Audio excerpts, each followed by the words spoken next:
Good morning, students. Today we discuss about consumption function.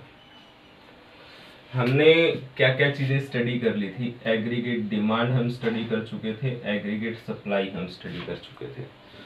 तो aggregate demand के जो components थे वो था C plus I, C for consumption and I for investment.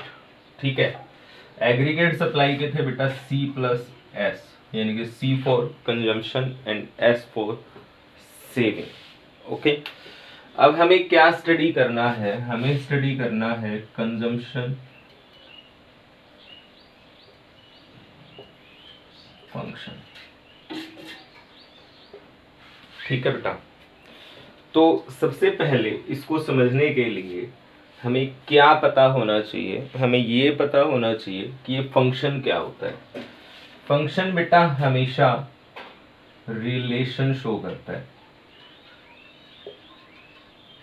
ठीक है। और हमें रिलेशन किसका बताना है? कंजम्पशन का।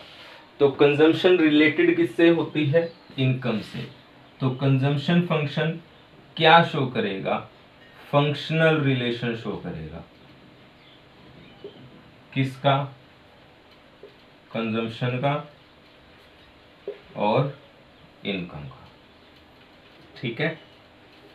Consumption function shows the functional relation between consumption and income. Okay. तो क्या रिलेशन होता है बेटा इसका? तो जब हमारी income, when our income is zero, जब हमारी इनकम जीरो है क्या उस टाइम कुछ कंजम्पशन होगा? हाँ जी होगा। तो हमारी कंजम्पशन क्या रहेगी? पॉजिटिव रहेगी। ठीक है। When our income is zero then we have some consumption, और उसको क्या नाम देंगे बेटा? उसको नाम देंगे हम ऑटोनोमस कंजम्पशन। आया बेटा कुछ समझ में? और जैसे जैसे हमारी इनकम इंक्रीज हो जाएगी, व्हेन आवर इनकम इंक्रीज, तो रिजल्ट क्या आएगा? हमारा कंजम्पशन भी इंक्रीज हो जाएगा। ठीक है ना। जैसे जैसे हमारी इनकम बढ़ेगी वैसे वैसे हमारा कंजम्पशन बढ़ेगा। बाकी इनकम जो है हमारी वो ज्यादा बढ़ेगी और कंजम्पशन हमारा कम बढ़ेगा। ठीक है। तो इनकम बेटा ज्यादा बढ़ रही है और कंजम्पशन कम बढ़ रही है। इसका डायग्राम बना करके देख लेते हैं ताकि अच्छे ढंग से समझ में आ जाए। O for origin, X axis and Y axis. Okay. अब हमें करना क्या है? डायग्राम प्रिपेयर करना है और हमें रिलेशन किस किस का शो करना है? इनकम का और कंजम्पशन का। ठीक है। तो income can be zero but consumption can not be zero. ठीक है। Okay. Here we have consumption and here we have income. अब यहां से लेकर के इस पॉइंट तक हमारा कंजम्पशन बेटा ज्यादा है और इनकम हमारी कम है। तो जो इनके बीच का डिफरेंस है, ये वाला डिफरेंस, इसको हम क्या कहेंगे? ये हमारी बेटा बोरोविंग है। हमें इनके बीच का जितना गैप है उतने पैसे बोरो करने पड़ेंगे। इस पॉइंट के बाद इनकम ज्यादा है और कंजम्पशन कम है, तो ये जो बीच का गैप बच गया दैट इज अवर सेविंग। ये क्या है? सेविंग। और यहां पर हमारी दोनों चीजें बराबर हैं, तो मतलब क्या हो गया? ना तो हमारी कोई सेविंग है और ना ही हमारी कोई बोरोविंग है। तो इस पॉइंट को क्या नाम देंगे? Break even point. यानी कि जितनी हमारी इनकम है उतनी ही हमारी कंजम्पशन है। We have not any borrowing and any saving. That is called break even point. That diagram is show क्या शो कर रहा है, functional relation between consumption and income. When our income is zero then we have some consumption, okay. और जब हमारी income increase हो रही है तो कंजम्पशन भी इंक्रीज हो रही है, बाकी इनकम ज्यादा इंक्रीज हो रही है और कंजम्पशन कम इंक्रीज हो रही है, ठीक है। जिसके कारण क्या होगा, एक पॉइंट के ऊपर तो हमारी इनकम और कंजम्पशन दोनों इक्वल हो जाएंगे, उसके बाद में इनकम ज्यादा बढ़ेगी और कंजम्पशन कम बढ़ेगी, जिसका रिजल्ट क्या आएगा, we have saving and here we have borrowing and here we have break even point. What is consumption function? Consumption function shows the functional relation between consumption and income, that is called consumption function. Okay, whenever income is zero then we have some consumption, that is called autonomous consumption. और जब income increase हो रही है तो consumption भी increase हो रहा है, इसको हम इंड्यूस्ड कंजम्पशन भी बोल सकते हैं, ठीक है, which is affected by level of income, okay ठीक है। अब हम इसमें थोड़ा थोड़ा चेंज करते चले जाएंगे, ठीक है। कंजम्पशन फंक्शन हमारे समझ में आ गया। अब हम देखते हैं कुछ चेंजेस करके, इसके नाम में कुछ चेंज करेंगे। हमने यहाँ पर लिख दिया मार्जिनल, एक word marginal propensity to consume, ठीक है, मार्जिनल प्रोपेंसिटी टू कंज्यूम। तो what is the meaning of marginal? Marginal means होता है बेटा चेंज। क्या मतलब होता है?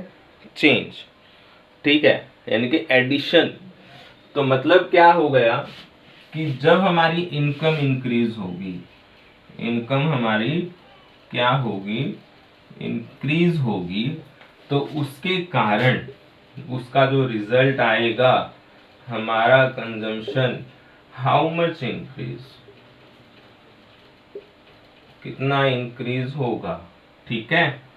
यानी कि इनकम में चेंज होने के कारण हमारी जो कंजम्पशन है उसमें कितना इंक्रीज हुआ, इन दोनों का जो रेशियो आएगा बेटा, ठीक है, that is called marginal propensity to consume. What is the meaning of marginal propensity to consume? That is the ratio of change in income and change in consumption, that is called marginal propensity to consume. diagram same as it is बनेगा, okay।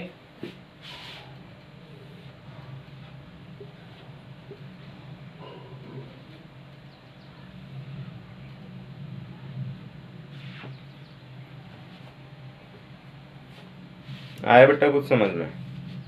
What is the meaning of marginal propensity to consume? The ratio of change in income and change in consumption is called marginal propensity to consume.